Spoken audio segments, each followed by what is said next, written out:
Pessoal, a conversa tá boa, mas ela vai ficar melhor agora. Te garanto. Nós vamos hoje ter a bênção de estudarmos as histórias mais lindas que a Bíblia relata.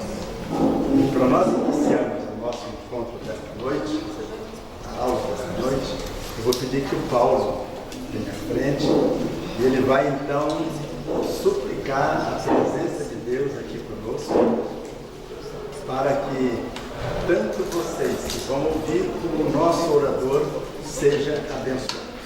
Pai nosso que estás nos céus, somos agradecidos por todas as bênçãos que o Senhor tem dado a cada um de nós. Especialmente, Senhor, porque aqui viemos protegidos pelos teus anjos. Amém. Dirigidos pelo teu Espírito. Amém. Queremos te pedir uma bênção especial para aqueles que ainda não chegaram, que estão a caminho.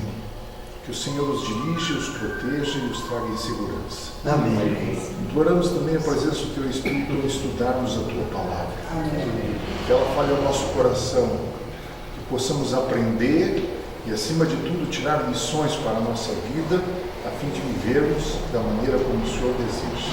Amém. Por isso imploramos a presença do teu Espírito com o professor Silas mais uma vez. Amém. Que o Senhor use a sua honra, a sua glória, em nome de Jesus. Amém. Amém. Abra a tua Bíblia no capítulo 29 do livro do Gênesis. Primeiro livro da Bíblia, capítulo 29. Nós vamos começar no verso 1. Nós precisamos de muitas Bíblias abertas, porque nós vamos ler muitos versos. Tem algumas histórias na Bíblia que são clássicas. Por exemplo, as meninas gostam da história de Esther. Aliás, mais algumas semanas à frente nós vamos estudar Esther. Os meninos gostam da história de hoje. Eu gosto da história de hoje. Então, se você quer saber qual que é a minha história favorita da Bíblia, é essa. Tá bom? Muito bem. Nós vamos começar em Gênesis capítulo 29, verso 1. Kika, por favor, me ajuda. Jacó se pôs a caminho e foi à terra dos povos do Oriente. Olhou e pôs no campo e 3 rebanhos de ovelhas deitados no chão. A nossa história começa com um personagem. O nome dele é Jacó. Vamos continuar lendo a história. Gênesis 29, verso 4. Jacó perguntou aos pastores: de onde são vocês, meus amigos? Somos de Arã, responderam eles. Jacó estava em viagem e ele estava perdido. Tudo bem? Alguém disse para ele assim: você está em Arã. Ninguém ouviu falar em Arã, né? Vou traduzir para o português na linguagem de hoje. Comigo aqui, ó. Alguém falou assim para Jacó: Jacó, tu está na Turquia, tchê. Tudo bem? Ele estava em algum lugar da Turquia. Vamos ver o que vai acontecer. Gênesis 29, verso 5. Vocês conhecem Labão, filho de Naor? Responderam: conhecemos. Quem que era Labão? O irmão da mãe dele. Labão era tio de Jacó. Ele estava procurando Labão. E agora então, olha qual é a resposta que ele recebe. Nós vamos ler o verso 9 ao verso 12. Leonardo, por favor, Leonardo. Estando ele ainda falando com eles, veio Raquel com as ovelhas de seu pai, porque ela era pastora. E aconteceu que, vendo Jacó a Raquel, filha de Labão, irmão de sua mãe, e as ovelhas de Labão, irmão de sua mãe, chegou Jacó e revolveu a pedra de sobre a boca do poço, e deu de beber as ovelhas de Labão, irmão de sua mãe. E Jacó beijou Raquel, e levantou a sua voz e chorou. Muito bem. E agora então, Jacó encontra quem? Quem era Raquel? Filha de Labão. Em outras palavras, ela era prima de Jacó. Ele conhecia a prima? Não, ele não conhecia. Ele tinha andado, literalmente andado, pelo menos uns 300 quilômetros. Ele estava num lugar que ele não conhecia. E ele encontra alguém da família que era do sangue dele. E a pessoa é uma prima dele. Ele fica emocionado. O beijo que ele dá aqui em Raquel foi um beijo respeitoso. Muito bem. Vamos ver o que acontece na sequência. Agora então, o verso 16, 17 e 18. Abraão tinha duas filhas, Lia, a mais velha, e Raquel, a mais moça. Lia tinha os olhos baços, porém Raquel era famosa e forte e segurante. Jacó amava a Raquel e disse: 7 anos e servirei a tua filha mais moça, Raquel. Muito bem, olha só, ele chega na casa do tio Labão, Camila, e descobre que o tio, que ele estava procurando, tinha duas filhas. A mais velha chamava-se Lia, algumas traduções chamam ela de Leia, é o mesmo nome, só uma questão de traduzir o hebraico para o português. A mais nova chamava-se Raquel. Sobre Leia, a gente podia ficar falando aqui uma meia hora. A expressão hebraica que fala do rosto de Leia não é muito conclusiva. A tradução que foi lida aqui diz que ela tinha os olhos baços. Essa expressão, olhos baços, quer dizer os olhos assim opacos ou os olhos tristes. Só que essa palavra que foi traduzida como baços do hebraico para o português não é muito conclusiva e também pode representar tímida. Como é que Jacó encontrou Raquel? Lembra como é que ele encontrou? Raquel estava o quê? No cabeleireiro, é isso? Não. Raquel estava trazendo o quê? Os rebanhos do pai. Eu não vou ter tempo para entrar nesse detalhe, mas ela tinha irmãos do sexo masculino. Trabalhar com rebanhos do pai, até hoje é função de quem? Do menino ou da menina? Do menino. Você imagine isso há 2.700 anos antes de Cristo. 2000 por aí, ok? Quem deveria cuidar dos rebanhos do pai?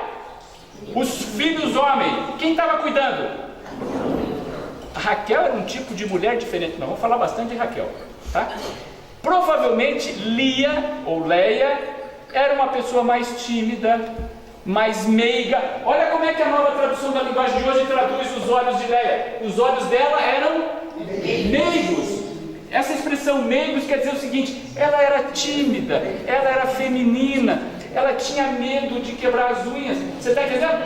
Raquel não. Raquel, olha só. Agora deixa eu falar de Raquel. Ela não só era bonita de rosto, como era bonita de corpo. Quem está dizendo é a Bíblia, não sou eu.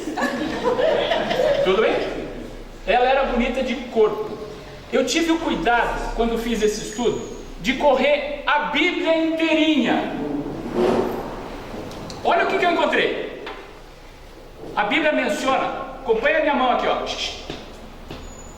11 mulheres, 11 só, pela beleza física. 11 só. Quer saber quem são? Sara, esposa de Abraão, avó de Jacó. Rebeca, mãe de Jacó. Raquel, está aí. Duas esposas de Davi, Batseba e Abisag. Uma filha de Davi, Tamar. Uma companheira de quarto de Davi. Ele não chegou, ele dormiu com ela, mas eles não tiveram relações. Davi já estava no fim da vida. O nome dela era Abisag. A rainha Esther também é mencionada pela beleza. E as 3 filhas de Jó, Genima, Cássia e Queren Apuc. 11 mulheres. Raquel era uma outra categoria de pessoa. Ela chamava muito atenção. Ela era aquela pessoa que quando chega toma conta do negócio. Leia era tímida. E aí o que aconteceu? Jacó se apaixonou perdidamente por Raquel. E ele faz a seguinte proposta para o tio: tio, veja só, vamos fazer um acordo. Eu sei que o senhor está precisando de mão de obra. Eu até entendo esse troço de ovelha, tem uma prática e coisa e tal. Eu trabalho para o senhor 7 anos de graça, tio. Mas por misericórdia, guarda a Raquel para mim. Ela vai casar com alguém, tio. Eu trabalho para o senhor 7 anos. Eu tomei o cuidado de fazer a conta. Peguei salário mínimo, 998. Nem é o salário do ano que vem, ok? 998. Meti leis sociais em cima, ok? Multipliquei por 13,3, porque tem férias, 13º. E depois multipliquei por 7. Você sabe quanto que eu cheguei? 121 mil. Por isso que literalmente o salário mínimo é pouco para quem recebe e é muito para quem paga. Quando você olha 127 anos passa rápido. 121 mil. salário mínimo. O que você acha que Labão fez? Topou a parada, ok? Ele ia casar a menina de qualquer forma. Muito bem, topou a parada. E agora então, olha o que acontece. Vamos voltar no verso 20. Assim, Jacó trabalhou 7 anos para poder ter Raquel. Mas porque ele a amava, esses 7 anos pareceram poucos dias. Você sabe que quando o sujeito está perdidamente apaixonado, é o caso de Jacó, os 7 anos voaram. Ele amava medonhamente a prima, e os 7 anos passaram assim. Ok? Muito bem. 7 anos passados, festa de casamento tinha que acontecer, né? Vamos ver o que acontece? Agora Gênesis 29, o verso 22. Então ajuntou Labão a todos os varões daquele lugar e fez um banquete. Labão reúne todo mundo. Como hoje, naquela época, quem pagava a festa era a família da noiva. Diferente de hoje, o noivo tinha que pagar um dote. Portanto, esse negócio de que lá na Arábia Saudita você pode casar com quantas mulheres você quiser, é verdade. Só que é o seguinte, cara, tem que pagar um dote pro pai da moça, hein? Cuidado com esse negócio. 4 esposas, o dote básico lá é na casa dos $50 mil. Com menos de $250 mil, você não casa com 4 mulheres na Arábia Saudita. Não é preciso saber se você tem café no bule, tá? Então, Jacó não tinha café no bule, ele trabalhou 7 anos, ele pagou o dote. Agora o problema era para Labão. E Labão então agora oferece a festa. Vamos ver o que acontece. Verso 25, aliás 23, 24 e 25. Por favor, Cláudia. Mas naquela noite Labão pegou Leia e a entregou a Jacó, e ele teve relações com ela. Labão tinha dado a sua escrava Zilpa a Leia para ser escrava dela. Só na manhã seguinte Jacó descobriu que havia dormido com Leia. Por isso foi reclamar com Labão. Ele disse: por que o Senhor me fez uma coisa dessas? Eu trabalhei para ficar com Raquel. Por que foi que o Senhor me enganou? Uau! Jacó é um caso de um sujeito que literalmente casou no escuro. Isso fala um bocado do estado que ele estava quando terminou a festa de casamento, né? Ele foi para a tenda, lá estava alguém esperando ele, ele dormiu com essa pessoa, feliz da vida. Quando o sol raiou, ele viu que era a menina que tinha os olhos meigos. Problema da paixão. E aí a decepção foi grande, né? E ele não foi capaz de esconder isso. Ele foi para o tio e falou: olha, o senhor está de brincadeira. Olha a proposta do tio para ele, o verso 27. Complete a semana de festa de casamento da primogênita. Depois daremos a você também a outra, pelo trabalho de mais 7 anos que você ainda necessitará. Muito bem. Olha só. O Labão era um capitalista irreversível. Olha a proposta que ele fez para o Jacó. Ele disse: olha, vou fazer o seguinte. Aqui nessa terra existe um costume. A filha mais nova nunca casa antes da mais velha. Então você não sabia disso. Então tu levou a mais velha. Eu até aceito entregar a mais nova. Só que é o seguinte: vai ter que esperar uma semana para passar a festa e tal. E se você concordar em trabalhar mais 7 anos? Portanto, os R$120 mil iriam virar 240 mil. Vamos ver o que acontece. Verso 30. Jacó deitou-se também com Raquel, que era sua preferida, e trabalhou para Labão outros 7 anos. Jacó tocou a parada. Ele recebeu Raquel como esposa e trabalha 7 anos a mais. Portanto, para conseguir a mulher que ele queria desde o início, ele trabalhou quantos anos? 14 anos. Eu garanto para você que, à exceção da morte de Jesus na cruz, essa é a declaração de amor mais longa que a Bíblia conta. 14 anos de espera. Muito bem. Agora a história continua no verso 32. O senhor, por gentileza, 32 a 35. Concebeu, pois, Lia e deu à luz um filho, a quem chamou Rúben, pois disse: o Senhor atendeu a minha aflição, por isso agora me amará meu marido. Concebeu outra vez e deu à luz um filho, e disse: sobre o Senhor que era preferida, e me deu mais este, chamou-me, pois, Simeão, Outra vez concebeu Lia e deu à luz um filho e disse: agora, desta vez, se unirá mais a mim e o marido, porque lhe teve à luz 3 filhos. Por isso, lhe chamou Levi. De novo concebeu e deu à luz um filho. Então disse: esta vez louvarei o Senhor, porque isso ele chamou Judá, exceção de dar à luz. Até hoje, as mulheres sabem da importância que é ter um filho. Não preciso falar para vocês aqui que o sonho de muitas mulheres na vida é ter um filho. Tudo bem?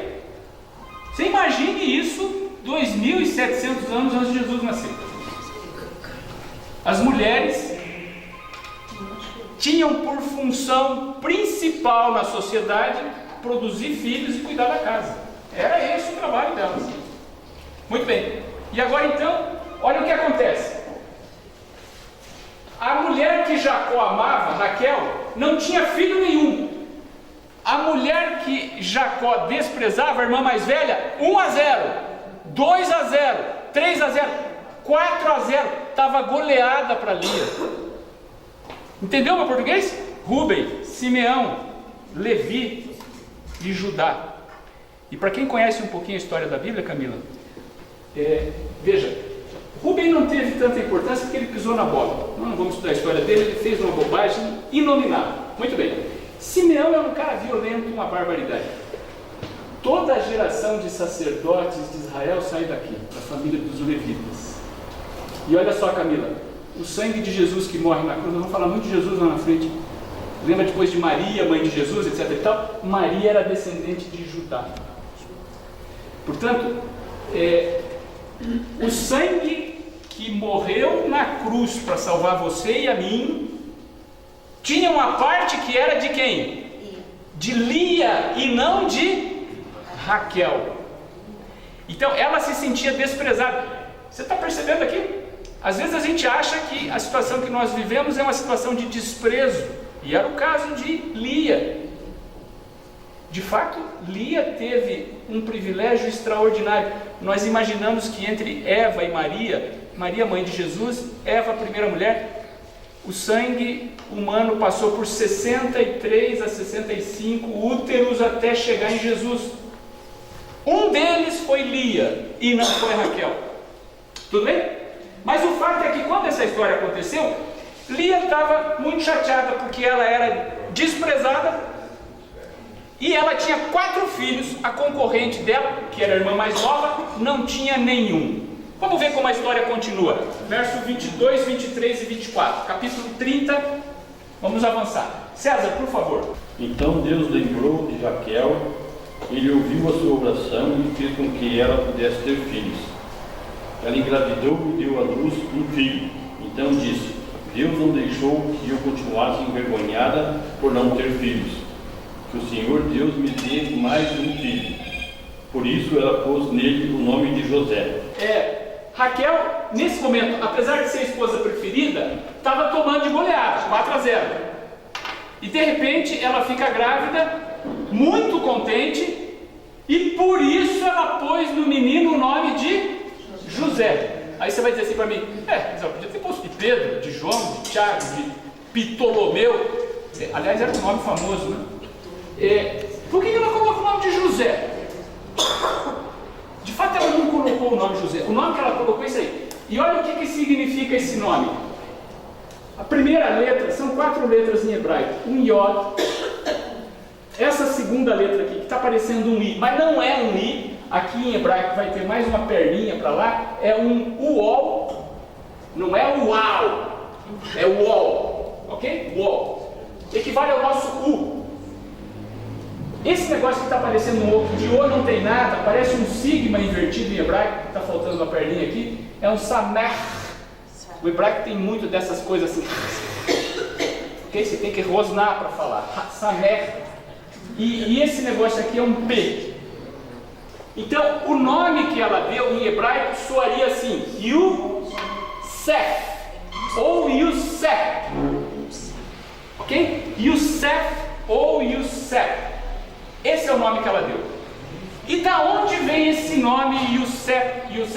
E o que isso tem a ver com o fato dela chamar o menino assim? Em hebraico, Isso é muito parecido com o verbo Yasaf. Olha para isso aqui. Isso aqui é Yosef. Olha para isso aqui é Yasaf. Está faltando o quê? Deixa eu ajudar você aqui, ó. Vamos lá. Primeiro, hebraico, Camila, você começa daqui para cá. É que nem árabe, tá? Aqui, esse negócio está aqui. Tá vendo aqui? Esse negócio está aqui? Não. Esse aqui está aqui, tudo bem? E esse aqui está aqui, beleza? Faltou o quê? Faltou esse aqui. E a ausência desse aqui transforma Yosef em Yasaf. Mais uma pequena curiosidade sobre hebraico. Isso aqui são acentos em hebraico. Nós usamos muito isso em português. Quando você quer mudar o som do A e coloca um tio em cima, vira o quê? Tudo bem? Em hebraico eles têm muito isso. De fato é o seguinte, isso aqui é uma consoante em hebraico. Na verdade é um S ou um Z às vezes. Esse negócio pode soar SA, viraria SA, ou podia soar SE, viraria C. Então, esses dois pontinhos aqui fazem isso soar SE, C. A ausência deles fazem isso aqui soar SA, Yasaf. E o tal do Yasaf é um verbo em hebraico que quer dizer eu quero mais. Então, olha só, comigo aqui, ó. Raquel estava tomando de 4-0. Quando ela teve o primeiro filho, qual que é o nome que ela colocou no menino? Eu quero mais. Eu quero mais o quê? Eu quero mais. 4-0 é goleada, senhor. Tem que ser 4-2, 4-3, eu tenho que empatar esse jogo. Eu quero mais. Percebeu? Agora, quando você lê em português, ela colocou o nome de José. Mas você diz, e daí? Por que não pôs de Pedro? Não. Pedro não ia ser quero mais. Tá? Muito bem. Agora então, vamos ver o que acontece no capítulo 37. Avancem aí alguns capítulos. Por favor, pode ler para nós. Jacó, filho de José, 17 anos, apacentava os rebanhos com os seus irmãos, sendo ainda jovem, acompanhando os filhos de Bila e os filhos de Zilpa, mulheres de seu pai, e trazia mais notícia deles que seu pai. Agora então o foco da história sai de José, aliás, de Jacó, de Raquel e de Lia, e começa a focar no personagem nosso de hoje, que é José. Para você entender o tamanho da confusão que nós estamos metidos, lá no começo, Jacó tinha quantas esposas? 2. A primeira era Lia, ou Leia, e a segunda era Raquel. Quando Jacó recebeu Lia como esposa, junto veio uma dama de companhia de Lia, o nome dela era Bila. Quando ele recebeu Raquel, junto também veio uma dama de companhia de Raquel, que se chamava Zilpa. Nós não tivemos tempo para ler essa história, mas é mais ou menos assim. Lia teve 4 filhos, Raquel não tinha nenhum. Aí então Raquel disse assim para Jacó: tu vai pegar a minha dama de companhia, Zilpa, e você vai fazer filho com ela, e esses filhos vão ser considerados meus, e nós não vamos discutir. E o Jacó falou: tá bom. Muito bem. Aí quando a Lia ficou sabendo disso, falou: não, aí não, aí isso não pode, Arnaldo. Tudo bem? Veja só, se é assim, então Jacó, agora tu vai pegar a Bila e vai fazer filhos com ela, e eles também vão ser meu. Percebeu? Você está entendendo o tamanho da confusão que está se montando aí? Um marido, 4 esposas, uma guerra campal. Aquela esposa que ele não amava tinha um monte de filhos, todos eles grandões e fortões. Ok? Simeão, o segundo filho de Raquel, aliás, de Lia, Simeão comprou uma briga uma vez com a cidade inteira, e ele matou todos os homens da cidade. Ok? Nós estamos falando de gente muito forte, não é esse tipo de briga. É uma época que não tinha revólver não, hein, pessoal? Para matar você tinha que enfiar e torcer o cabo, o cara não morria fácil. Percebeu? Você está imaginando o tamanho da confusão que está se montando aí? 4 esposas, um marido. E agora então, o José é um sujeito que nasceu, um dos últimos filhos de Jacó. E mesmo tendo nascido nesse caldeirão de confusão, não se sabe exatamente como, mas José era um sujeito exemplar. Eu não sei aqui se alguém já teve um filho igual a José. Você vai ver a história. Mas vamos começar por aqui, ó. José não participava, ele era o mais novo, ou um dos mais novos. Ele não participava das confusões, ele contava as coisas erradas para o papai. Chegava, papai, olha, não queria, mas olha, o senhor não faz ideia do que essa turma faz quando eles estão lá longe. Os caras são... E aí Jacó dava uma chamada nos irmãos mais velhos. José não era o favorito entre os irmãos. Vamos continuar vendo o que acontece. Verso 3. Jacó já era velho quando José nasceu, e por isso ele o amava mais do que a todos os seus outros filhos. Jacó mandou fazer para José uma túnica longa de mangas compridas. Os irmãos viam que o pai amava mais a José que a eles, e por isso tinham ódio dele e eram grosseiros quando falavam com ele. Era uma família de agricultores, aliás, bastante rica. Ok? Eram 12 irmãos. Eles tinham muito gado, eles tinham muitos escravos. Eu vou trazer para um português de hoje, porque senão você não entende o que a Bíblia está querendo dizer. Olha o que fez Jacó. Ele tinha 12 filhos homens. Provavelmente desses 12, 10 cuidavam dos rebanhos. Então esse pessoal precisava se deslocar. Rebanho de camelo, de ovelha, de boi. Como é que eles se deslocavam? Eu estou falando no português de hoje. Tudo bem? Jacó fez o seguinte: entregou uma dessas picapes de trabalho, por exemplo, uma Fiat Strada, 0 km para cada um dos filhos. Tu tem que levar feno, tu tem que trazer o boi para castrar, tem que levar vacina. E os caras saíam por aí com aquelas picapes que parecem um carneiro pulando deserto afora. E era um carro de trabalho. Tudo bem? Quando José ficou mocinho, tirou a carteira de motorista, olha o que fez Jacó. Deu para Jacó uma Ferrari 0 km conversível. Uau! Você está entendendo como é que ficou a situação? Agora compara aquela estrada, um pau duro, num pau bravo na descida, ladeira abaixo, 150, com 12 cilindros. Você imaginou? Rapaz, quem usava esse tipo de roupa que Jacó deu para José eram só os príncipes. Era uma túnica longa, era uma túnica de manga comprida. Isso era para gente que tinha muito dinheiro. A turma da roça que usava jeans, bota, essa turma não usava isso. Uma Ferrari não tinha trabalho para eles. Agora o José chegava buzinando com a Ferrari. Ó, não levanta a poeira que eu lavei hoje, hein? Você está de brincadeira, José? Percebeu o tamanho da confusão se montando? Vamos continuar com a história. Agora então,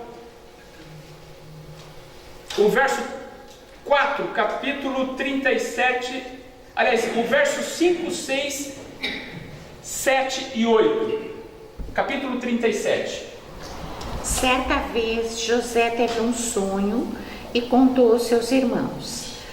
Aí é que ficava com mais raiva dele, porque ele disse assim: escutem que eu vou contar o sonho que tive. Sonhei que estávamos no campo amarrando feixes de trigo. De repente o meu feixe ficou de pé e os feixes de vocês se colocaram em volta do meu e se curvavam diante dele. Então os irmãos perguntaram: quer dizer que você vai ser nosso rei e que vai mandar em nós? E ficaram com mais ódio dele ainda por causa dos seus sonhos e do jeito que ele os contava. Você consegue imaginar a situação? Os caras colhendo trigo, trabalharam o dia inteiro, as colhedeiras, deu pau, quebrou a catraca, os caras estavam empoeirados dos pés à cabeça. Chega o José com a Ferrari 0 km, estaciona, diz assim: pessoal, eu queria conversar com vocês aqui um pouquinho, eu tenho tenho uma história para contar. E o pessoal já não aguentava o José, né? E aí ele começa a contar a história, os caras tudo empoeirados. E o José diz, olha, sabe que eu tive um sonho essa noite. E aconteceu um negócio estranho, porque nós estávamos colhendo trigo, bem como vocês estão fazendo aí, que a gente juntou lá, cada um fazia o seu feixe de trigo, e os feixes de todo mundo ficaram em pé. E de repente eu percebi que os feixes de todos vocês me rodearam e se inclinavam assim. Veja, isso até hoje é uma demonstração de respeito, né? Eles se inclinavam assim. Eu não sei o que isso quer dizer. Será que vocês podem me ajudar? Você consegue sentir o sangue fervendo no Simeão? Nossa. Percebeu? Capítulo 37, o verso 12 e o verso 13. E como foram os irmãos apacentar o rebanho do pai em Siquém, perguntou Israel a José: não apacentam teus irmãos o rebanho em Siquém? Vem, enviar-te-ei a eles. Respondeu José: eis-me aqui.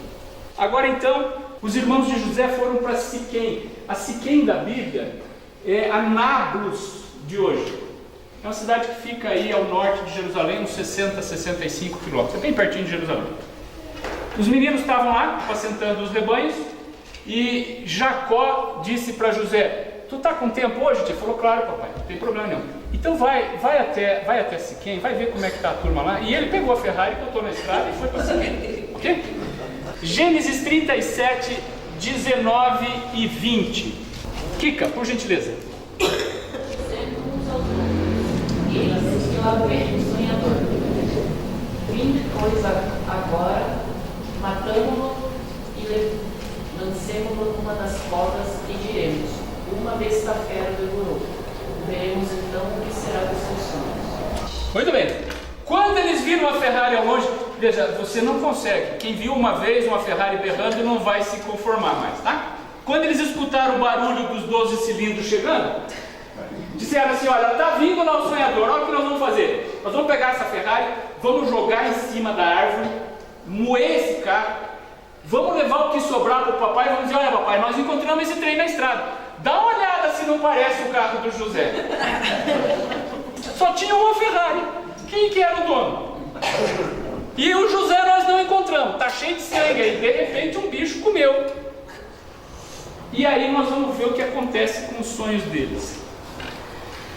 Mas até os brutos têm consciência, né? Vamos ver o que acontece na sequência. O verso 23, 37, 23 e 24.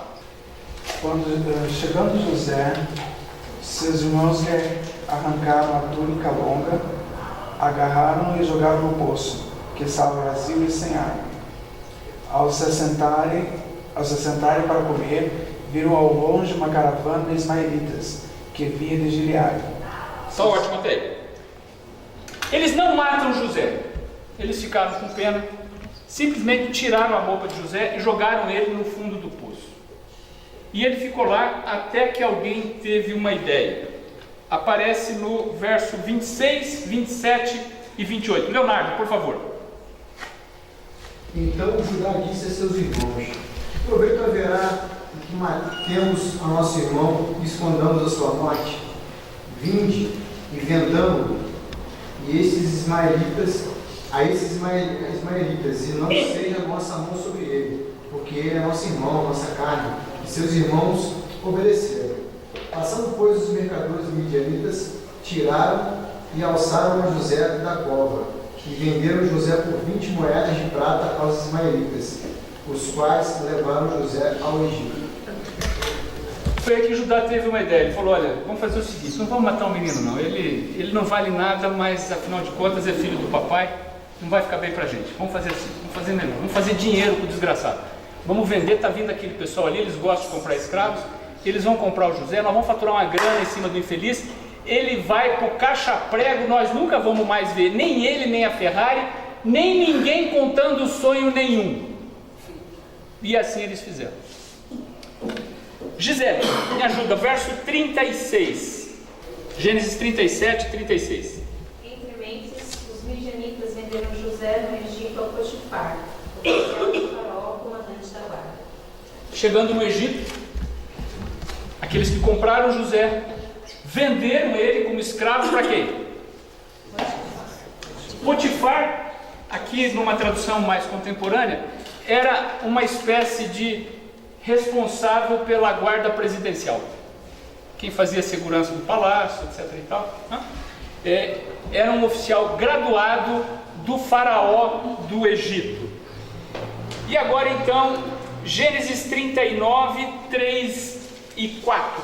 Nós estamos no 37, pulem o capítulo 38, vamos para o capítulo 39, verso 3 e 4. E viu o seu senhor que Deus era com ele e que fazia prosperar em sua mão tudo quanto ele empreendia. Assim, José achou graça aos olhos dele e o serviu, de modo que o fez mordomo da sua casa e entregou na sua mão tudo que ele tinha. Eu quero que você pense um pouquinho na situação de José. Até um dia desses, ele era o filho preferido do papai, tinha todo o amor da mamãe e andava para cima e para baixo com a Ferrari 0 km. Agora ele tinha sido vendido como escravo por uma terra estranha.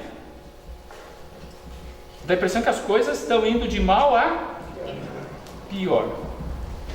Só que tem uma coisa. O Senhor, quem que é esse Senhor aqui? Deus.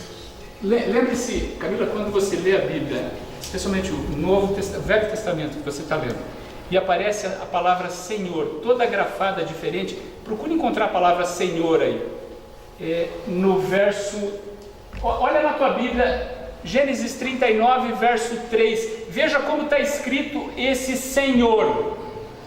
Eu estou falando das Bíblias impressas, né? Quem está no celular não vai enxergar isso. Percebeu uma diferença, Camila? O que você está vendo de diferente aí, Camila? Toda maiúscula, ok? Camila, o Velho Testamento chama o grande Deus Pai Todo-Poderoso, Criador do céu e da terra, tá? No Velho Testamento ele chama por um nome que nós não temos como reproduzir em português, seria algo como Yahvé. É mais ou menos desse nome que saiu a expressão que nós até hoje usamos em português, Jeová. Jeová seria uma versão muito portuguesa do nome hebraico Yahvé, ok? Mas como nós não temos esse nome, Yahvé, não se usa isso nessa tradução, então o que fizeram os tradutores da Bíblia? Eles traduzem o nome de Deus, o Deus Pai, Criador do céu e da terra, por Senhor. E para diferenciar do seu Floresvaldo, que é um senhor, que deu o seu Floresvaldo? Está lá fora. Então, para diferenciar do seu Floresvaldo, que é um senhor, esse senhor, Camila, é escrito com uma letra toda diferente. Você está enxergando o que eu estou falando na Bíblia? Sim. Então, quem que é o Senhor que estava com José? Deus. Então, esse verso está querendo dizer o seguinte: José era um escravo no Egito, sim ou não? Sim. Sim ou não? Sim. Mas quem continuava com ele? Deus. Ponto. E olha só, o dono de José percebeu que as coisas estavam melhorando na casa dele a partir do momento que ele contratou José. Vou te dizer o que aconteceu lá. Potifar sempre plantava milho. Isso não está escrito em nenhum lugar da Bíblia. Eu estou traduzindo para você o que aconteceu lá. Comigo aqui, ó. Potifar sempre plantava milho. O melhor ano de Potifar era milho de 5.000 quilos por hectare. Melhor ano. E aí chegou José. E aí um dia José chegou para Potifar e disse: olha, o senhor deixa eu cuidar um pouquinho desse milharal aqui, eu entendo um pouco disso, trabalhei na casa do meu pai e tal. E José foi lá e cuidou do milharal. E eles escolheram. E em vez de 5.000 quilos, naquele ano, o milharal produziu 50.000 quilos por hectare. Uau! Potifar pensou assim: não, isso é sorte de principiantes. Ok? Muito bem. No outro ano, ele entregou o milharal para um caboclo qualquer cuidar. E o milharal voltou com 5.000. Falou: não, peraí, José, cuida do meu milharal lá. 65.000 quilos por hectare. Você está entendendo meu português? As vacas de Potifar eram mais ou menos assim: ele tinha 10 vacas para ter um bezerro a cada ano. De cada 10, uma só paria por ano. as vacas de Potifar, as 10 pariram no mesmo ano. Não havia quem consumisse tanto leite na casa de Potifar. Você está entendendo? Não eram só as vacas, os camelos. Estava uma maravilha a vida de Potifar. E ele percebeu que cada vez que ele entregava um pedaço da fazenda para José, o negócio melhorava. E ele falou o seguinte: José, sabe de uma coisa? Toma conta de tudo, tio. Toma conta. Só deixa a patroa. Mas o resto toma conta, José. Percebeu? Nós vamos falar muito sobre o caráter de Deus daqui a pouco. Veja só, Deus continuava com José. Vamos ver o que acontece na sequência. Capítulo 39, 5 e 6. E eis que Potifar o fez mordomo de sua casa, encarregado de tudo que tinha. O Senhor abençoou a casa do egípcio por causa de José. A bênção do Senhor estava sobre tudo o que tinha, tanto em casa como no campo. Potifar confiou tudo o que tinha a mãos de José, de maneira que não se preocupava com nada, a não ser com o pão que comia. José tinha um belo porte e boa aparência. Maravilha! Olha só, Raquel não era só bonita de rosto e de corpo, hein? Tudo bem? Da onde que você acha que veio o jeitão bonitão de José? Olha aqui, ó. Muito poucos homens, eu não corri atrás disso, tá? Mas muito poucos homens são elogiados pela beleza na Bíblia. Pouquíssimos. José é uma exceção. A Bíblia diz que José era um cara bonitão. Quer saber de um outro homem que é elogiado pela beleza na Bíblia? Absalão, filho de Davi. Saul também. Saul, o primeiro rei de Israel, devia ter perto de uns 2 metros de altura. Era o cara que arrebentava corações. Os filhos mais velhos também. De Davi. Os irmãos mais velhos de Davi, né? Bom, mas o fato é que José era um bonitão, arrebentava corações.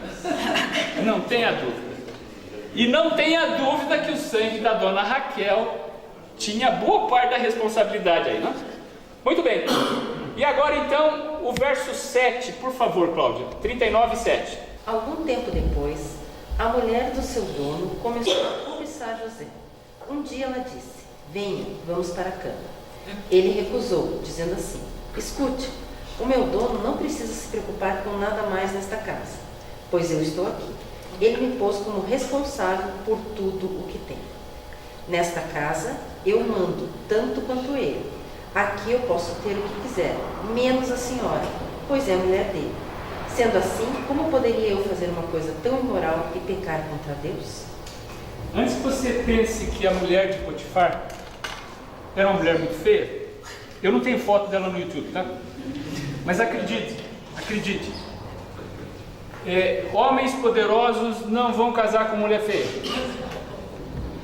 E isso hoje, naquela época onde os poderosos podiam fazer qualquer coisa, Potifar não tinha uma mulher feia. Pode acreditar no que eu estou te dizendo. Ok? Muito bem. Mas esqueça a esposa de Potifar. Vamos nos concentrar na resposta de José. Quando ela sugeriu que eles fizessem o que ela queria, a resposta dele para ela foi o seguinte: eu não posso fazer isso porque seria um ato imoral contra quem? Deus. Olha, uma coisa importante que você precisa ter sempre presente, é que a Bíblia claramente apresenta o pecado como sendo, qualquer pecado, é sempre um ato contra Deus. Quem mata alguém, isso é pecado? Claro que é pecado. E é um pecado inicialmente contra Deus. Por quê? Deus é o pai de quantos? Todos. Se você perguntar para o pai e para uma mãe o que ela acha de alguém que mata o filho dela, você acha que ela vai gostar? Claro que não vai gostar. Deus é o pai de todos. Qualquer pecado contra uma outra pessoa, inicialmente é um pecado contra Deus. E essa foi a resposta de José. Vamos ver a sequência da história. Verso 39, 10, 11 e 12. Alguém que tem a nova tradução da linguagem de hoje, por gentileza. Todos os dias ela insistia que ele fosse para a cama com ela, mas José não concordava e também evitava estar perto dela. Mas um dia, como de costume, ele entrou na casa para fazer o seu trabalho e nenhum empregado estava ali. Então ela o agarrou pela capa e disse: venha, vamos para a cama. Mas ele escapou e correu para fora, deixando a capa nas mãos dela. Quantas vezes aconteceu da mulher de Potifar ficar tentando José? Uma vez só, é isso? Não. 2 vezes? Não. Não. A tradução diz o quê? Todos os dias. Todos os dias. Todos os dias. Eu não preciso falar para você que uma das tentações mais difíceis para qualquer homem é uma mulher tentando. Isso não é novidade hoje e não era diferente nos dias de José.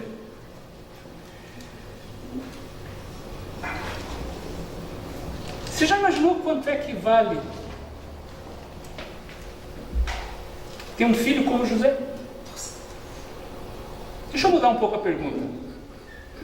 Tem muita gente casada aqui, né? Muitas mulheres casadas. Quanto é que vale ter um marido com a fidelidade de José?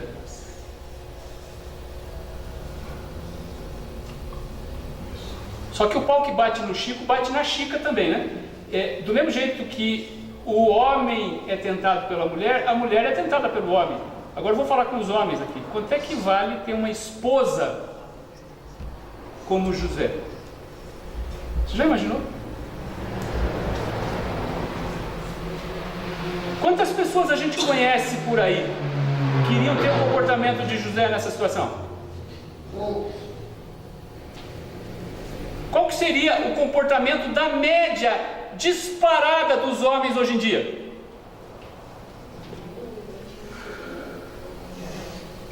Nada melhor do que mais uma aventura, não é assim? Tudo bem? Inclusive para poder contar. Lembra daquela lá? Pimba. Você está entendendo o que eu estou falando?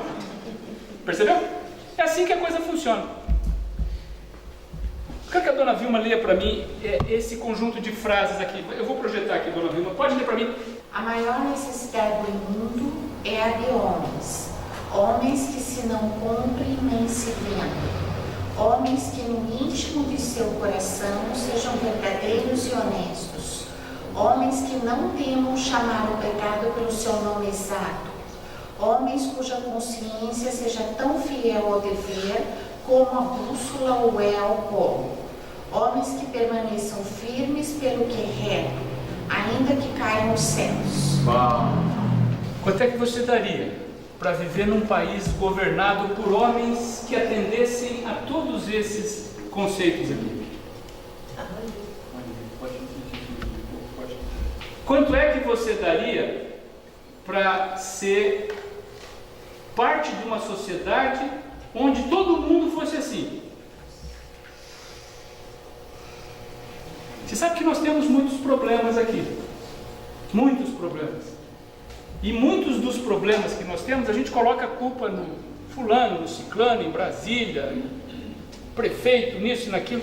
Boa parte dos problemas acontece entre nós. Entre nós. Quer um exemplo? Se você perder uma carteira com R$1.000 e o teu endereço aqui nas ruas de Curitiba, qual que é a chance de 0 a 10 de você receber a carteira com os R$1.000 intacta na tua casa? Qual que é a chance? E quem que você acha que vai levar isso? Os políticos corruptos? Percebeu? Eu conheço uma história que me foi contada e é doído, sabe? A gente ter que escutar isso. É doído. É doído. A história é mais ou menos assim. O estudo nosso hoje vai passar um pouquinho do tempo normal, me perdoe. Nessa história, um brasileiro foi para uma convenção na Europa, na Suíça.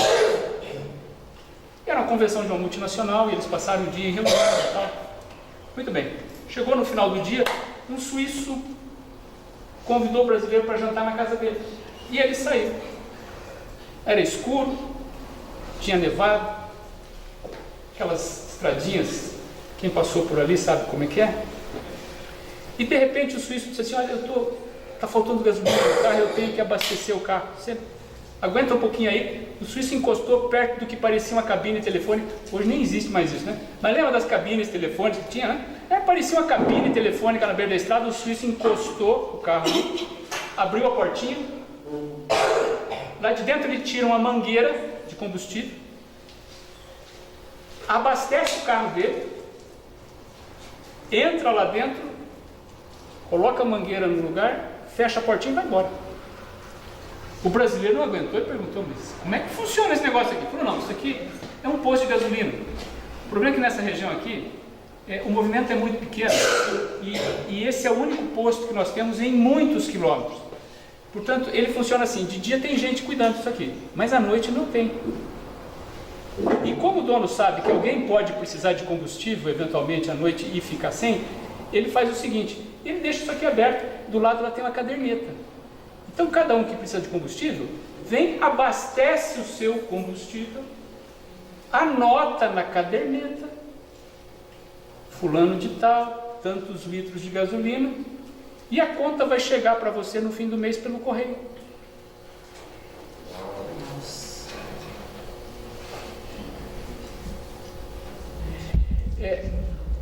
A pergunta que você está fazendo para você é a pergunta errada. Provavelmente você está perguntando para você o seguinte: aqui em Curitiba esse posto ia falir, e ia falir mesmo. Mas não é essa a pergunta correta. A pergunta correta é a seguinte: você teria condições de ser um cliente honesto desse posto? Essa é a pergunta, para você responder na frente do espelho. Tudo bem? José era esse tipo de gente. E José disse: não, eu não vou concordar com isso. Vamos continuar com a história. Gênesis 39:14. Seu Walter, por favor. A mulher chamou os empregados da casa e disse: vejam só, este hebreu que o meu marido trouxe para casa está nos insultando. Ele entrou no meu quarto e quis ter relações comigo, mas eu gritei o mais alto que pude. Uau, ela gritou mesmo, mas não era com essa intenção. Continua, seu Walter, agora o verso 19 e 20. Veja só de que jeito o seu escravo me tratou. Quando ouviu essa história, o dono de José ficou com muita raiva. Ele agarrou José e o pôs na cadeia onde ficavam os presos do rei. E José ficou ali. Uau! Eu quero ter um dia a oportunidade de conversar com José no céu e perguntar para ele: meu amigo, como é que você aguentou? Lembra do começo? Filhinho do papai, filhinho da mamãe, Ferrari 0 km, agora ele virou escravo, depois ele foi acusado de estuprador. Olha, se tem uma coisa que pesa para um homem inocente é ser acusado de estuprador, porque o estupro é um negócio violento. Agora você imagine para alguém inocente ser acusado disso, que foi o que aconteceu com José. E agora então, ele já não era mais escravo, ele era o quê? Ele era prisioneiro, pior do que escravo. Leonardo, capítulo 40 de Gênesis, nós vamos ler o verso 9, 10 e 11. Tudo isso aconteceu com José na cadeia. Por favor, Leonardo. Então contou o copeiro morto o seu sonho a José e disse-lhe: eis que meu sonho havia uma vide diante de minha face, e na minha vide 3 sarmentos, e ela estava como que brotando, a sua flor saía, e os seus cachos amadureciam em uvas, e o copo de Faraó estava na minha mão, e eu tomava as uvas, e as espremia no copo de Faraó, e dava o copo na mão de Faraó. Muito bem, José estava na cadeia, e junto com José estava um sujeito, Camila, que tinha sido o sujeito que servia todas as bebidas de Faraó. Por alguma razão, ele caiu em desgraça e Faraó mandou prender o desgraçado, e ele estava lá na cadeia junto com José.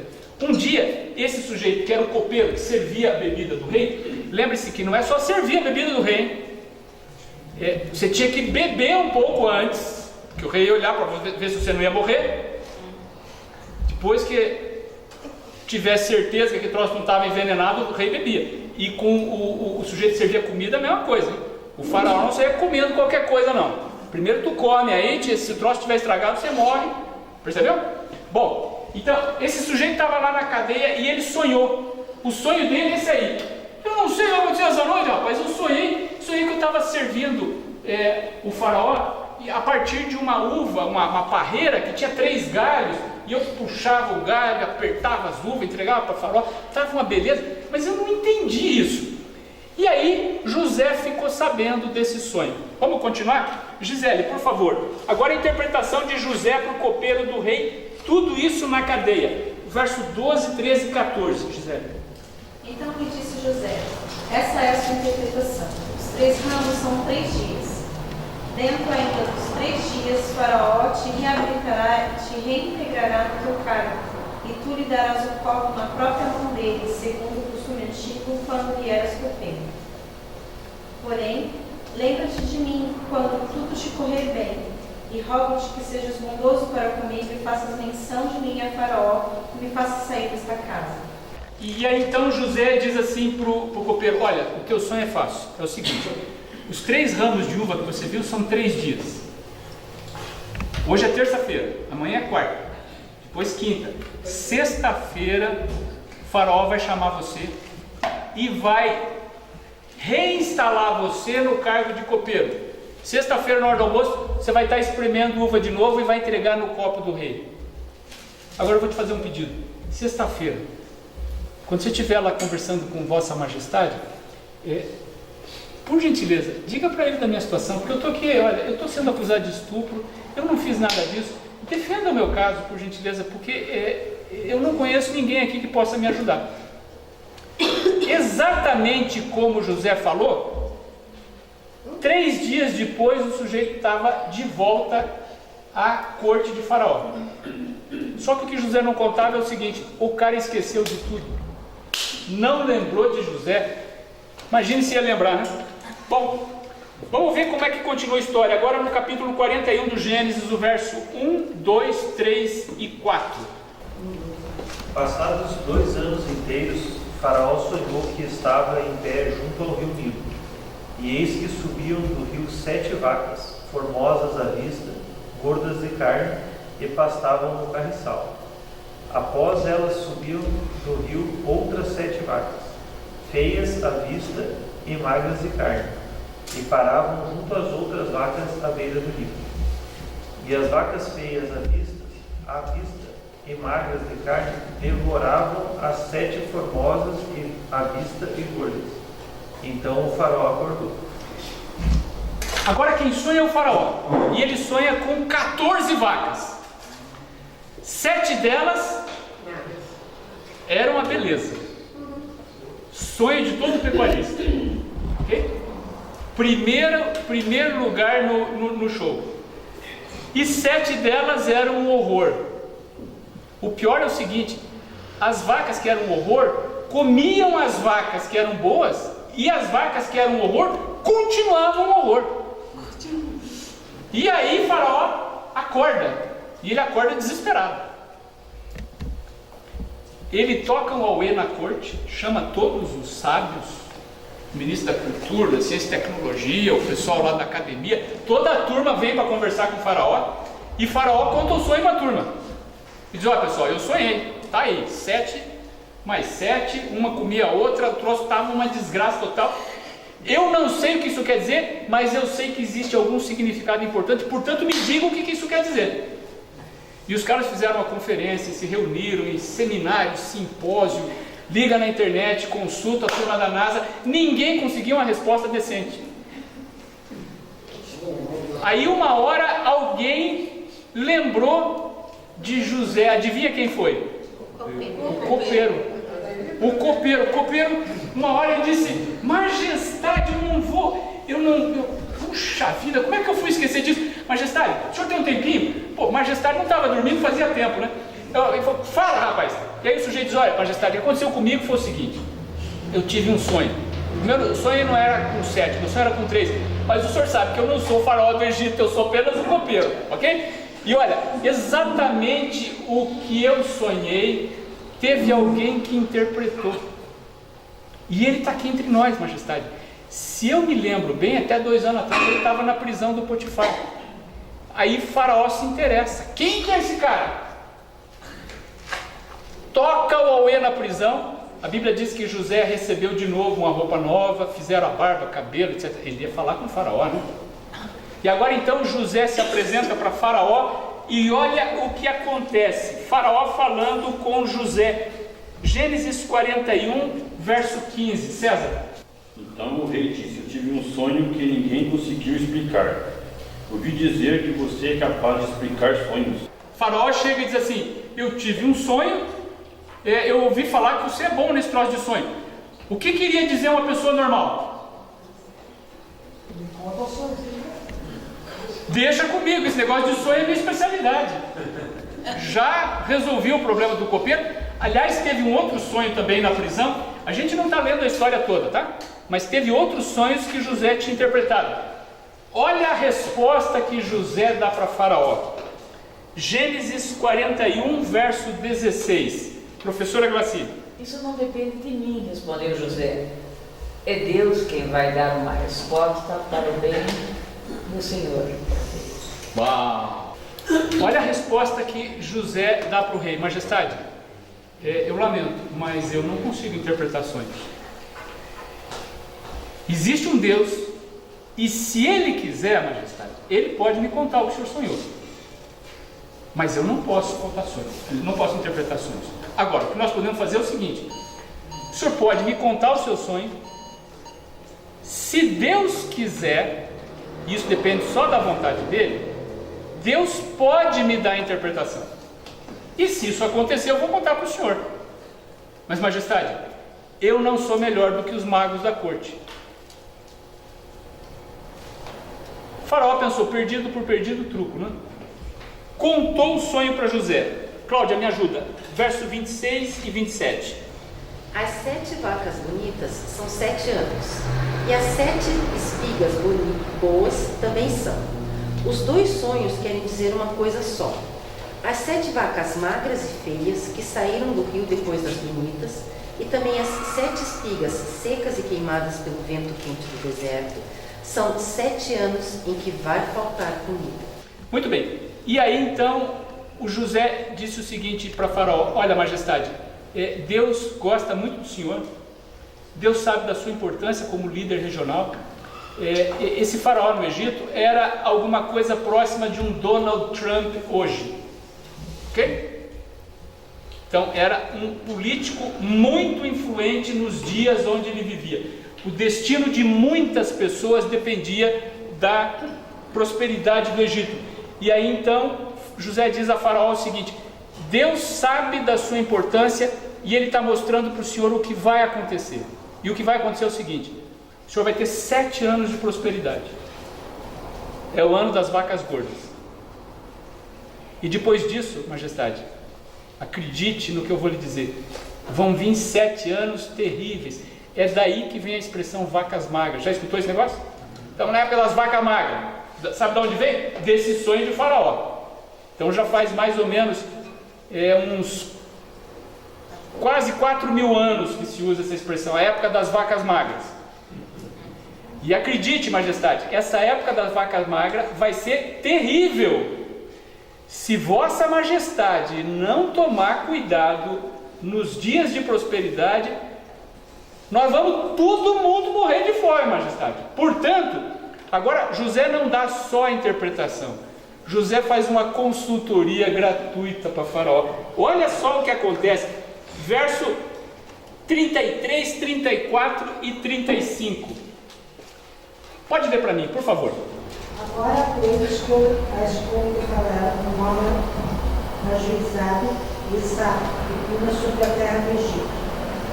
Faça isso, Faraó, e põe administradores sobre a terra, e tome a 5ª parte dos frutos da terra do Egito, nos 7 anos de fartura. E junto os administradores, toda a beleza e os bons anos que virão, e recolham os cereais debaixo do poder de Faraó, para mantimento nas cidades e guarda. O período de prosperidade vai ser extraordinário. Vocês vão produzir trigo como vocês nunca produziram. Mas vão ser 7 anos, majestade. Depois, por 7 anos, nós não vamos produzir nada. Então, majestade, quer o meu conselho? Faz assim, ó. Nos anos de prosperidade, se o senhor separar 20% da safra para guardar, não vai fazer falta para ninguém. Guarda isso por 7 anos. 20% de 7, aliás, vezes 7 vai dar quanto? 20%, 7 vezes 140%, que é praticamente o quê? Uma safra e meia? Não. Inteira dos anos bons. Olha como os anos bons seriam extraordinários, Cláudio. Eles iriam guardar 20% por 7 anos, iam guardar 140% de uma safra boa, e esse 140% de um único ano seria suficiente para sustentar o mundo inteiro durante 7 anos de desgraça. Agora, majestade, presta atenção no que eu vou dizer. O senhor tem que rapidinho ligar para o pessoal que trabalha com esse negócio de silo. Estamos falando aí da turma que mexe com silo, Kepler, Comil, GSI. Liga para essa turma, porque nós vamos ter que construir silos como nunca o Egito construiu. Porque o senhor vai ter que guardar isso aí, senão vai estragar, majestade. Então o senhor vai ter que comprar, o senhor vai ter que estocar, porque se não fizermos isso, quando chegar as vacas magras nós estamos mortos. Faraó escutou isso com a boca aberta. Eu até imagino o faraó. Verso 39 ao verso 41. Dona Jane, por favor. Depois disse Faraó a José: pois que Deus te fez saber tudo isso, ninguém é tão entendido e sábio como tu. Tu estarás sobre a minha casa, e por tua boca se governará todo o meu povo. Somente no trono eu serei maior do que tu. José passa a ser o principal líder do Egito depois de Faraó. Quantos anos tinha José quando começou a história? Quando ele ganhou a Ferrari? 17. Ele ganhou a Ferrari, perdeu a Ferrari, foi para o fundo do poço, o que mais? Virou escravo, foi acusado de estupro, foi preso, tudo bem? E agora então ele sai da prisão para se tornar o quê? Eu vou traduzir um português bem claro para você. Ele sai da prisão para se tornar secretário de Estado do governo dos Estados Unidos da América. Donald Trump ligou para ele e disse: José, eu preciso de você na Secretaria de Estado. O secretário de Estado nos Estados Unidos é o sujeito mais importante depois do presidente. Se eu não me engano, a ordem da sucessão lá é mais ou menos assim: se o presidente morrer, assume o vice. Se os dois morrerem, assume o secretário de Estado. É o principal político americano. Tudo bem? Vai viajar com Air Force, não sei se é o 1 ou é o 2, mas vai ter... É uma outra categoria. Agora então, é o seguinte, você já não precisava mais da Ferrari, porque agora você tem um motorista para dirigir para você. Você está entendendo? Agora você está... Ele andava, a Bíblia fala literalmente assim, que ele andava numa charrete e tinha um sujeito tocando a charrete para ele. Ele ganha uma esposa. Bom, tem uma história interessante. Esse slide está aqui só para aguçar a tua curiosidade. Aliás, nós temos um grupo no WhatsApp. Quem quiser receber essa apresentação depois via WhatsApp, conversa na saída com o seu Floresvaldo. A Bíblia fala em José. A história do Egito fala desse cidadão aqui, Imhotep. Isso é a história do Egito. Esse Imhotep foi um vizir do Egito há 2.700 anos atrás. Aliás, 2.700 anos antes de Cristo, na época de um faraó, provavelmente a pronúncia do nome dele era Zoster, e esse sujeito preparou o Egito para 7 anos de fome. Foi o sujeito que construiu os primeiros grandes celeiros do Egito, incluindo as primeiras pirâmides. Você já imaginou onde você vai guardar comida para 7 anos? Então, de repente, ele construiu algumas pirâmides para servir de silo. Eu não sei se José e Imhotep são a mesma pessoa. O que eu sei é o seguinte: existem grandes semelhanças entre eles. As semelhanças são tão grandes que aqueles que descreem da Bíblia Dizem que a Bíblia é uma história inventada e tem muita conversa fiada nisso, inclusive a história de José é derivada de um pedaço da história do Egito que fala de Imhotep. Eu acredito que a Bíblia chegou até nós pela inspiração divina, portanto, se existiu de fato um Imhotep, a possibilidade existe, e não é pequena, de ser o José da Bíblia. Se é ou não, nós não precisamos disso para acreditar na Bíblia. Tudo bem? Muito bem. Vamos continuar com a história de José, capítulo 42 agora. Nós vamos ler o verso 1, o verso 2 e o verso 3. Sabedor Jacó, e que havia mantimento no Egito, disse a seus filhos: por que estáis aí a olhar uns para os outros? E ajuntou: tenho ouvido que há cereais no Egito. Descei até lá e comprai-nos deles, para que vivamos e não morramos. Então desceram 10 dos irmãos de José para comprar cereal no Egito. Muito bem, a fome chegou até a casa de Jacó. E agora ele ficou sabendo que tinha o quê? Comida no Egito. Então vão para o Egito e vão comprar comida.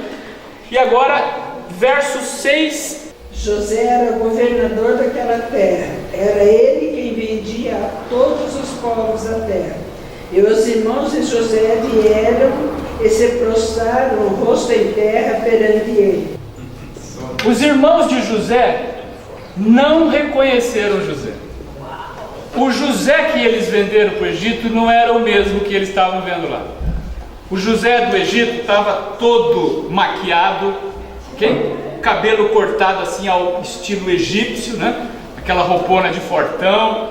Ele estava falando uma língua que os irmãos não entendiam, cercado de troglodita para tudo que é lá. Os irmãos José não conseguiam nem olhar para cima. Eles já chegaram assim, sabe? Nós estamos querendo comprar comida. O senhor tem comida? Você está entendendo o que está acontecendo? Verso 40, aliás, o verso 9, 42, 9, professora Glaci. Então José lembrou dos sonhos que tinha tido a respeito dele e disse: vocês são espiões que vieram para ver os pontos fracos do nosso país? Eu gostaria de ver a cara de José quando isso aconteceu, né? A turma toda ali. E aí José lembrou dos sonhos, falou: olha só, e não é que aquele sonho, olha o que está acontecendo aqui. E os caras ali, Simeão, o fortão da turma, enfiavam o nariz na areia. Você está entendendo? E aí José se lembrou dos sonhos. Falou: não é que Deus é realmente extraordinário? E agora então José fala no idioma dos egípcios.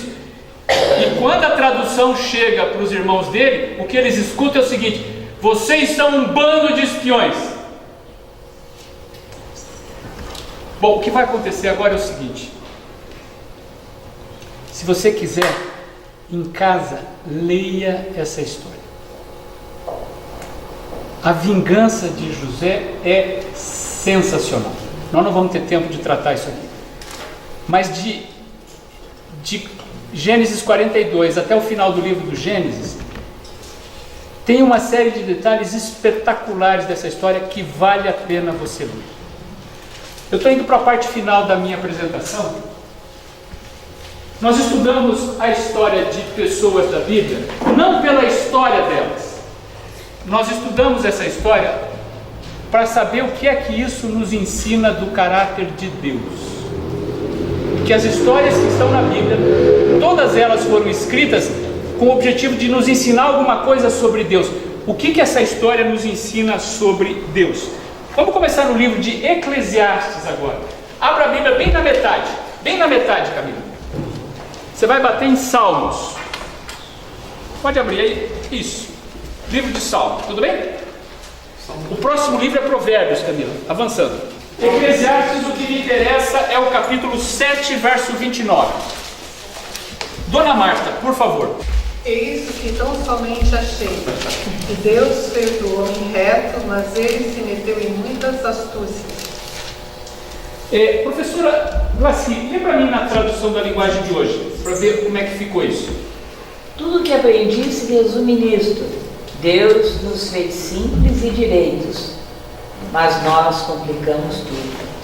Como é que Deus pensou o casamento? Qual que era o plano de Deus? plano de Deus para casamento era o quê? Um homem e uma mulher. Deus pensou um homem para 4 mulheres? Não. Deus pensou uma mulher para 4 homens? Deus fez as coisas simples. Se um casamento já é difícil funcionar com um homem para uma mulher, você imagine com um homem e 4 mulheres. Percebeu? A história, o mais curioso é o seguinte: a história de Jacó, de Lia e de Raquel não afetou apenas eles, afetou quem? Os descendentes. José entrou de gaiato nessa história. Quando ele nasceu, ele já estava num lar todo dividido, todo rachado. A culpa é de Deus? Muitas vezes nós colocamos na conta de Deus coisas que têm a ver com erros nossos. O sujeito diz assim: onde é que estava Deus? Oh, peraí. A legislação de trânsito diz que você não pode beber antes de dirigir. Agora, alguém que bebe e vai dirigir, o que é que Deus tem com isso? Você está entendendo? Você conhece a lei da gravidade, né? Os corpos de massa maior atraem os corpos de massa menor na razão direta do produto das suas massas, na razão inversa do quadrado das distâncias que os separa. O que isso quer dizer? Que se eu soltar o meu óculos, ele vai cair. Se você chegar no alto de um prédio de 10 andares e pular, você vai cair. Se o cara chega no alto de um prédio de 10 andares, pula, quando ele está passando ali entre o 4º e o 5º andar, ele pergunta assim: onde é que o senhor está, Deus? O que Deus tem com isso? Deus fez as coisas simples e nós nos metemos num monte de confusão. É verdade que muitas vezes nós entramos de gaiato na confusão dos outros. Aconteceu com José e desgraçadamente continua acontecendo.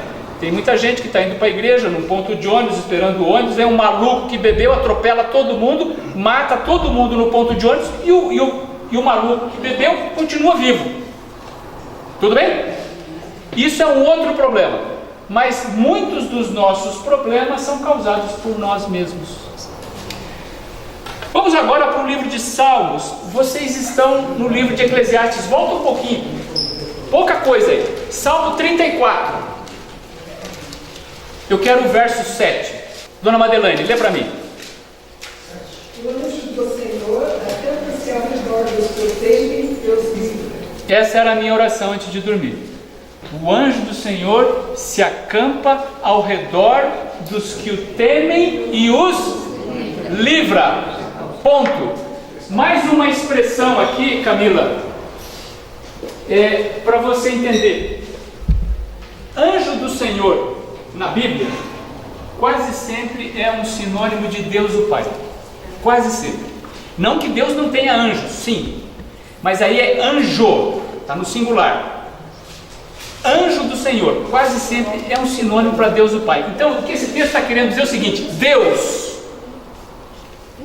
fica ao lado daqueles que temem, daqueles que o respeitam, daqueles que obedecem, daqueles que esperam nele e os protege do perigo. Olha,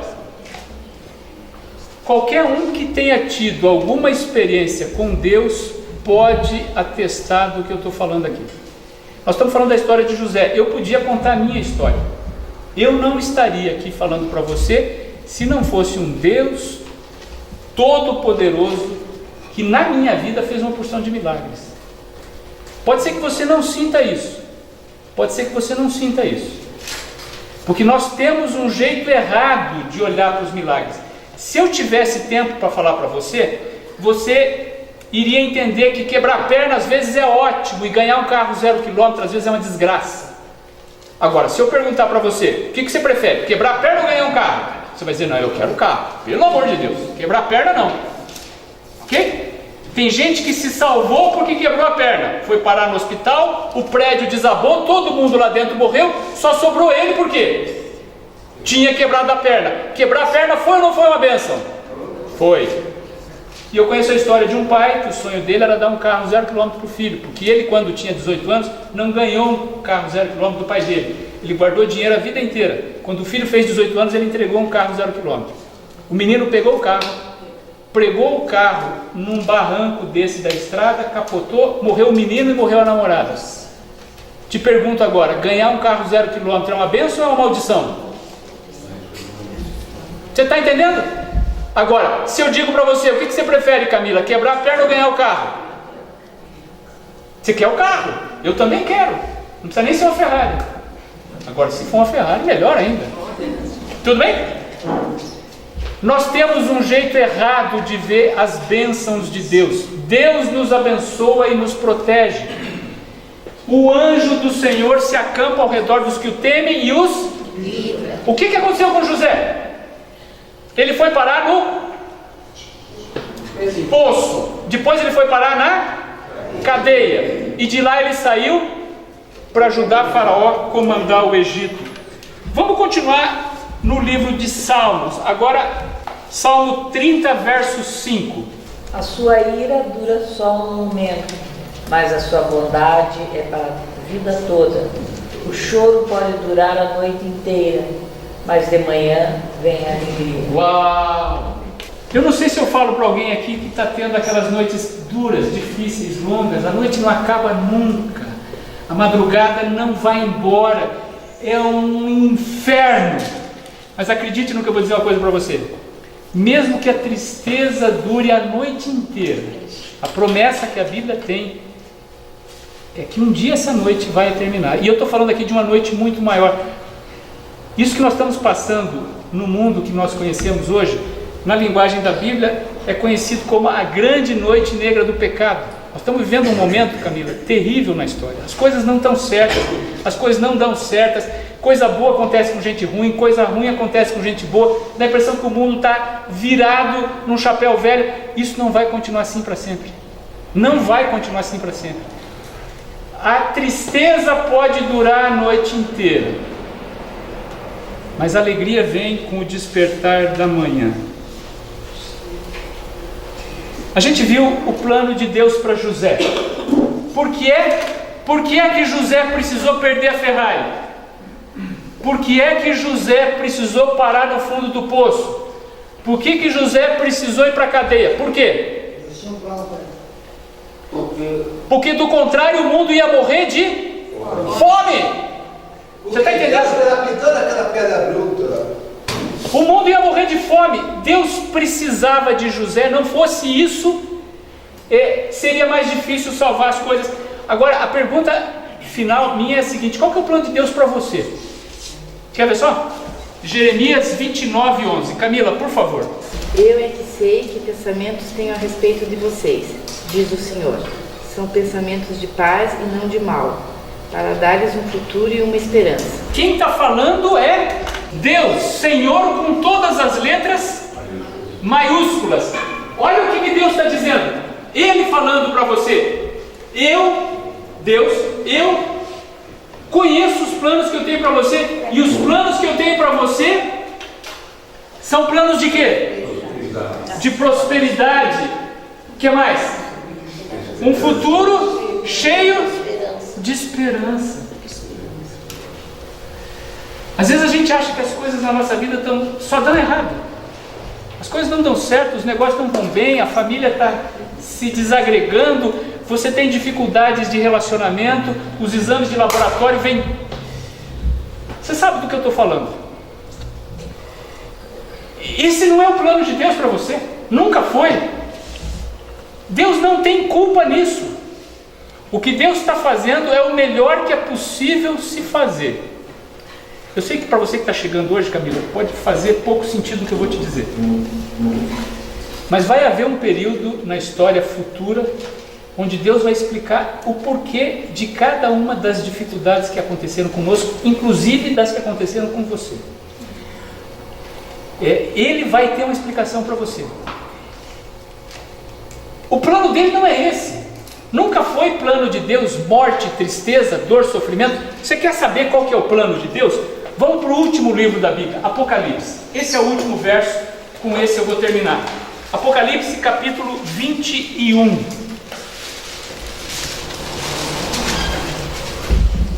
Nós vamos começar no verso 1. Apocalipse capítulo 21. Esse é um outro pedaço da Bíblia que vale a pena sublinhar. Esse pedaço, Camila, está no futuro ainda. Por favor, seu Walter, lê para nós. Então vi um novo céu e uma nova terra. João estava olhando para o futuro, que estava muito além dos dias dele, inclusive muito além dos nossos dias. E ele vê o quê? Um novo céu e uma nova terra. E agora vamos ver o que tem nesse novo céu e nessa nova terra, seu Walter. O verso 3 e o verso 4. Ouvi uma voz forte que vinha do trono, a qual disse: agora a morada de Deus está entre os seres humanos. Deus vai morar com eles e eles serão os povos dele. O próprio Deus estará com eles e será o Deus deles. Ele enxugará dos olhos deles todas as lágrimas. Não haverá mais morte, nem tristeza, nem choro, nem dor. As coisas velhas já passaram. Uau!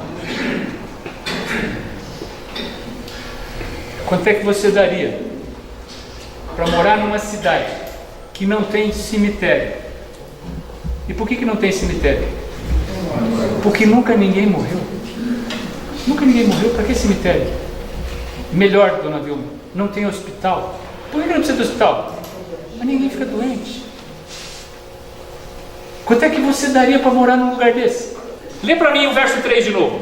Ouvi uma voz forte que vinha do trono, a qual disse: agora a morada de Deus está entre os seres humanos.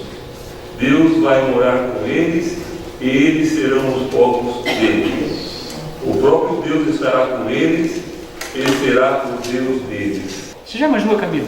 Bom, a Camila é decoradora de interiores, ela trabalha muito com isso. Então, ok, Camila. Amanhã cedo você vai fazer assim, Camila. Antes de atender os teus clientes, você vai passar a dar um abraço em Deus. Você já imaginou um negócio desse, pessoal? Uau! Eu tenho um compromisso às 9 horas. Não, mas às 8h30 eu quero dar um abraço em Deus. Eu estou com uma saudade dele. Se imagine o que é esse privilégio, poder a cada manhã conversar com Deus e dizer: Senhor, o Senhor pode me ensinar um pouquinho mais? Eu estou trabalhando com uma casa lá que, puxa, eu queria umas ideias novas. E Deus vai chegar e vai dizer assim para você: Camila, eu tenho aqui um negócio que tem a tua cara. Uau! Uau! Acredite, Deus gosta de dar presente. Gosta, ama presente. Nós temos muitos casos de histórias na Bíblia de pessoas que receberam presentes espetaculares de Deus. Você acabou de ver a história de José. José ganhou de presente o quê? A Secretaria de Estado dos Estados Unidos da América. Só isso. Só isso. Ele saiu da prisão para andar no Air Force One. Ok? Saiu da cadeia para falar nas Nações Unidas. Só isso. Percebeu? Muito bem. Imagina o que Deus vai fazer com você. Se as coisas não estão bem hoje, e eu sei que elas não estão bem, desgraçadamente eu sei que não estão bem. Eu sei que as noites têm sido difíceis, os dias têm sido complicados, as finanças estão um horror, a economia não reage, as relações estão... Olha, nós podíamos ficar chorando todas as pitangas aqui, tudo bem? Sem contar o fato de que a gente pode sair daqui e morrer ali na esquina, tudo bem? Mas isso não é o fim, não vai ser, nunca vai ser o fim. O que existe sim, seu Walter, é a esperança de um lugar para onde o senhor está indo, e eu também quero estar lá. Quero ver o senhor lá, dona Adriane, eu quero ver você todos lá. É por isso, Camila, que a gente estuda essas histórias. A gente trabalha o dia inteiro, eu sei que você trabalhou uma barbaridade, está todo mundo cansado aqui.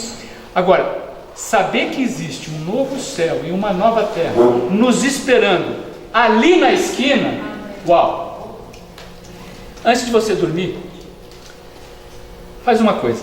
Eu não sei exatamente qual é a relação que você tem com Deus que te criou, não sei. Mas faz o seguinte, de alguma forma converse com Ele. Quer uma sugestão? Diga mais ou menos assim para Ele: Senhor, O senhor sabe que faz um bocado de tempo que eu não converso consigo. De fato, eu não sei nem como é que eu vou conversar consigo. Pode falar com ele como você fala com um amigo.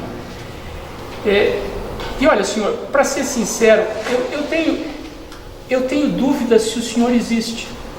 Deus não tem nenhum problema com a sinceridade. Deus tem problemas seríssimos com a hipocrisia. Ok? Deus tem horror à hipócrita. Se você tem dúvidas da existência de Deus, converse com ele. Diga para ele: olha, senhor, eu tenho alguma dificuldade. Agora, uma coisa eu vou pedir para você. Dirija-se a Deus com respeito. Sempre. Mesmo que você tenha dúvidas se Ele existe, mesmo que você tenha dúvidas se Ele é bom, dirija-se a Ele com respeito. E peça a Ele o seguinte: Senhor, eu quero conhecer melhor o plano que o Senhor tem para a minha vida. Eu quero que o Senhor conduza as minhas decisões. E eu quero que o Senhor me ajude a ser um daqueles que um dia vai estar na cidade que o Senhor prometeu em Apocalipse 21. É só isso. Mais nada. O resto Ele já fez por você. Então, antes de dormir hoje, converse com Deus que te criou. Diga para Ele: Senhor, eu preciso de ajuda. Eu preciso de ajuda. Mostra o plano que o Senhor tem para mim. E daí para frente, o Deus que criou você vai se encarregar de falar com você. E acredite, Ele fala. E você vai ouvir. Feche os olhos. Obrigado, Senhor, pelo privilégio que o Senhor nos dá de conhecer uma história como a história de José. Mas muito obrigado, Senhor, pelo privilégio muito maior de conhecer o Deus de José. Obrigado por saber que o Senhor não abandonou José no fundo do poço, o Senhor não deixou José apodrecer na cadeia no Egito.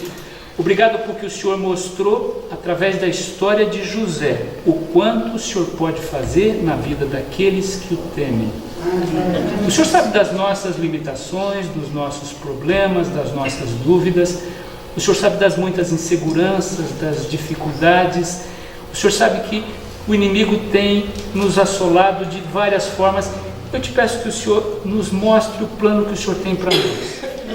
Aqueles que lutam com dificuldades quanto à questão da saúde, o Senhor é o médico dos médicos. O Senhor não prometeu a cura, mas o Senhor prometeu a paz.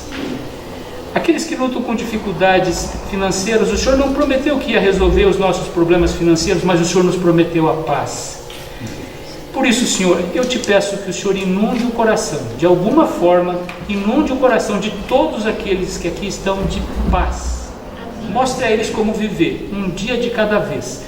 E que num desses dias, quando o Senhor voltar para nos buscar, que todos aqueles que aqui estão façam parte do grupo que vai te receber de braços abertos. Amém.